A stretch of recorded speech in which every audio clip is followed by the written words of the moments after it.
இல்ல போராட்டம் பண்ணுகிற மக்கள் வந்து பல்வேறு காரணங்களுக்காக போராடுறாங்க.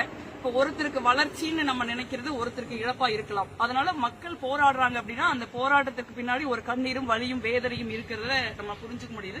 மிக நிச்சயமா தமிழ்நாடு அரசாங்கம் அதை புரிஞ்சுக்குவாங்கன்னு நினைக்கிறேன். நம்ம வந்து உட்கார்ந்து போராடுகிற மக்களோட பேசி யாருக்கும் பாதிப்பு இல்லாம ஒரு வளர்ச்சி திட்டத்தை நிறைவேற்றுறதுதான் ஒரு அரசாங்கத்தோட கடமை. அதுதான் தமிழ்நாடு அரசாங்கம் செய்யறாங்க. மிக நிச்சயமா ஒரு மக்களுக்கும் தமிழ்நாடு அரசாங்கத்துக்கும் தொடர்ச்சியான பேச்சுவார்த்தைகள் ஒரு புரிந்துணர்வு ஏற்படும் நான் நம்புறேன். அது விஜய் அவர்களா இருந்தாலும் சரி, மற்ற அரசியல் கட்சி தலைவராக இருந்தாலும் சரி, போராடுகிற மக்கள் ஒரு அரசியல் இருக்கிற தலைவர்களுடைய கடமை என்னன்னா போராடுகிற மக்களை போய் பார்த்து அவங்க தரப்பு நியாயங்கள் என்னங்கிறத கேட்கறது தான் ஒரு அரசியல் கட்சிகளுடைய வேலை. அது வந்து விஜய் அவர்கள் செய்யக்கூடாதுன்னு நம்ம சொல்ல முடியாது. அதை அவர் செய்யறது சரின்னு தமிழ்நாடு அரசாங்கம் புரிஞ்சிருக்காங்க. அதனாலதான் அவருக்கு போய் எந்த விதமான பிரச்சனைகள் இல்லாம அனுமதி வழங்கப்படுது. என்னை பொறுத்த வரைக்கும் இது ஒரு தேர்தல் காலமா இருக்குது.